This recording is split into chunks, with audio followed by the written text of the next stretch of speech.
Pemirsa, ratusan calon anggota panitia pemilihan kecamatan untuk Pilkada serentak tahun 2024 ikuti tes CAT yang diselenggarakan oleh KPU Ogan Komering Ulu Selatan.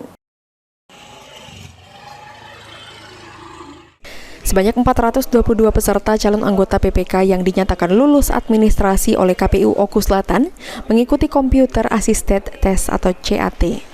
Pelaksanaan CAT ini sendiri digelar selama 2 hari dan berlangsung di SMK Negeri 1 Buai Sandang Aji Kabupaten Oku Selatan.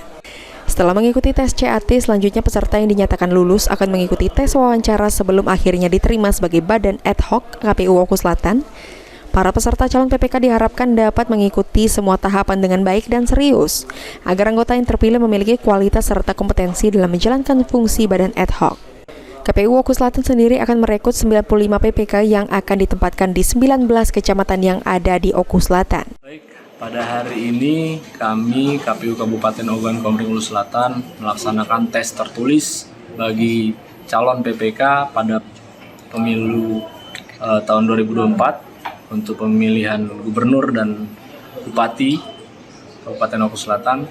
Pada hari ini kita melakukan tes tertulis untuk 3 kecamatan untuk sesi pertama ini yang sekarang berlangsung ini untuk kecamatan Buai Sandang Aji, Buai Rawan, dan Runjung Agung. Ini menggunakan computer assistant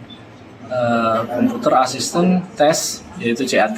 Jadi kita menggunakan perangkat teknologi untuk mengukur kemampuan dari calon PPK yang mendaftar. Sri Fitriana, POL TV.